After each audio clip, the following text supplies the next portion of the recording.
It's time once again to cover one of those timelines that not a lot of people know about, but I thought it might be fun to check out a little trilogy of films called the CarousHELL movies about a killer carousel horse. And yeah, I thought we'd check this out and see if there's any sort of timeline or continuity because I think these movies are kind of goofy and enjoyable, but do they have a continuity? Let's take a ride on this little horse. Let's begin back in 2016 with the film CarousHELL, which begins in an amusement park, and we get a voiceover from Duke, a unicorn on the merry-go-round there. We then meet Lori, a phone-obsessed teenager with a little brother eating this crazy meal, and she's assigned to watch Lunchbox for the day. To occupy their time, they go to the park because Lori's boyfriend works there, and Lunchbox rides Duke and is generally abusive to him. For whatever reason, he is suddenly able to unmoor himself from the carousel and just starts floating around. When a clown refers to him as just a ride, Duke spears him in the neck with his horn, killing him. How about a ride to hell? He decides that it felt right, and it becomes his mission to hunt down and kill Lunchbox. There's also this park mascot named Cowboy Cool, and he discovers that Duke has been set free and now has to stop him. Meanwhile, Duke goes on the attack. Now you can be in charge of security. In hell! Now you can have a picnic. In hell! Oh boy, alright, I really need to come up with better stuff to say. I've used the same thing like 3 times in a half hour. Complete with throwing stars. So, Lori takes Lunchbox out to a party with her friends, which includes this couple who are brother and sister, and he speaks in a German accent, while hers is French, which is hilarious. And Lunchbox eats food literally out of a garbage can. Some pizza gets delivered, and this is Steve Radzinski, the film's director and co-writer, and he gets pulled into the party. But then Duke shows up at the house, and they bring him inside thinking he's just a regular carousel horse. But Diana takes a particular liking to it and has sex with it, I should point out, in several different positions. He then kills her and then most everyone else at the party. Only Lori, Joe, and Lunchbox remain and have to fight back against Duke, but Cowboy Cool shows up to help them and says he's the only one who can stop it, and also says it was some sort of Nazi experiment. Joe gets slashed, Cool gets axed, and Lori says it. Hashtag killer unicorn. Hashtag CarousHELL. Ladies and gentlemen, we have a title. Duke then deep fries her because now he shoots lasers from his eyes, but it turns out that the cowboy is still alive and shoots him, which makes him bleed rainbow, but Cool succumbs to his wounds. The next day, though, turns out that Duke is alive, and he runs Lunchbox over in a car with registration stickers that expire in May of 2017, so this is either late 16 or early 17, and since there's no talk of school or anything, I'm going to go with summer of 16.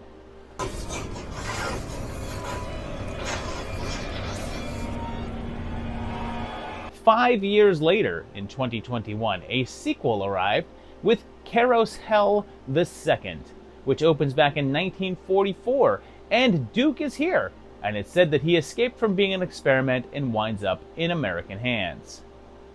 It then jumps to present day, so possibly 21, and Ilsa is here, looking the same age as she did in 44. She kills a man by sucking his, soul, and Duke is back, and he says he's broke free a few years ago, and it turns out that he now has a family. Seems that Robbie is adopted, and it also seems that she's been taking care of him for several years, and was able to track him down. It turns out that the Nazis have developed a formula to keep them from aging, and there's 4 of them, and they find out about the kid. And the woman who is raising little Robbie is Lori and Lunchbox's mom, but isn't aware Duke killed them, and invites him to stay with them.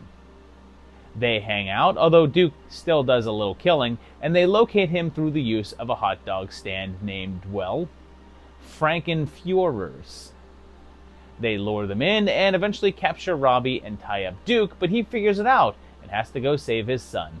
But it turns out that Otto regrets what they're doing and goes to Duke And he says that he used to be an American soldier who was captured and turned into the unicorn. They also have a sex scene in several different positions. Afterwards, they go on the attack to save Robbie and kill their hired thugs, and then starts in on the original crew. Ilsa uses black magic to kill Otto, though, and they fight it out. She reveals that she's the one who put his soul into the horse, and Robbie is able to distract her, and Duke blasts her with a rainbow that melts her down. He decides that it's too dangerous to be around Robbie, so he takes off on his own, trying to figure out his past. So there's no clear date here, but they do say a few years. So real-time 21 makes sense, which would make Robbie 5, although he seems a bit older than that, but he's a magic horse hybrid, so, whatever. But then there's a mid-credit scene with newspapers dated 2018, 2021, and 2019, but the latest one is March of 21. So I think that's a safe bet. But it also reveals that Joe is still alive and now seeking revenge. But then there's a post-credit scene in which Laurie and Lunchbox's dad comes back, and he says he's been out on business for 14 years. Now, in the last film, they say he's been gone for 8 years. So this is now 6 years later, so that actually makes this film set in 2022. Our adventure continues in 2023 with CarousHELL 3, and it starts off with a party. But what's this? A rabbit? A carousel rabbit? And it's also a killer?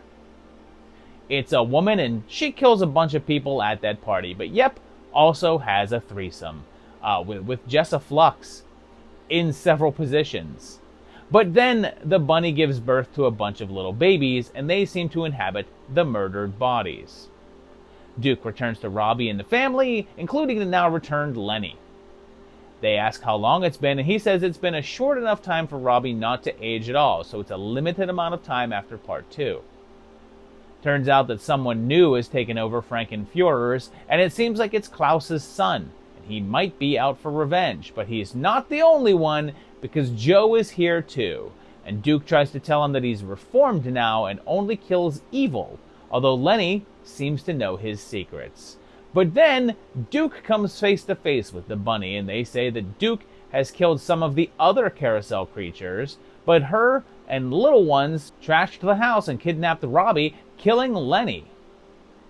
He's able to tell him about a group called Mascot, a group with foam heads like Cowboy Cool, who were responsible for managing the objects like him, and Joe is now a member, just without the head. They fight, but then flash back to Joe's side of the story, and they have magic bullets that they use from the bodies of other objects, but they only have 3 left. But now I automatically think all Nazis are real jerks. That is a prejudice that I believe everyone would agree on. Really? Have you seen Twitter lately?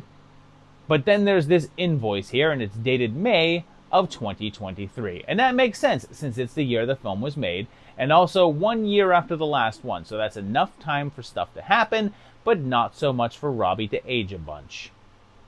They catch back up to present time, and Robbie stops Joe from killing Duke with the magic bullets, and they end up teaming up together, and they start offing Usagi's minions, eventually with the 2 objects fighting.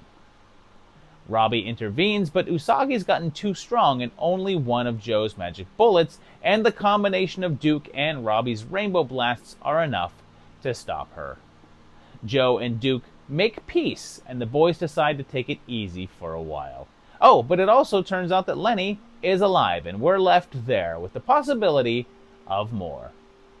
So there you have it, 3 movies with a pretty tight continuity and timeline.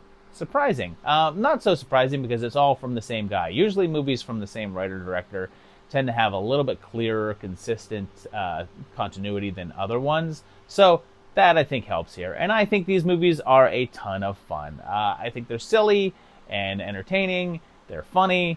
I like them. I would like to see more.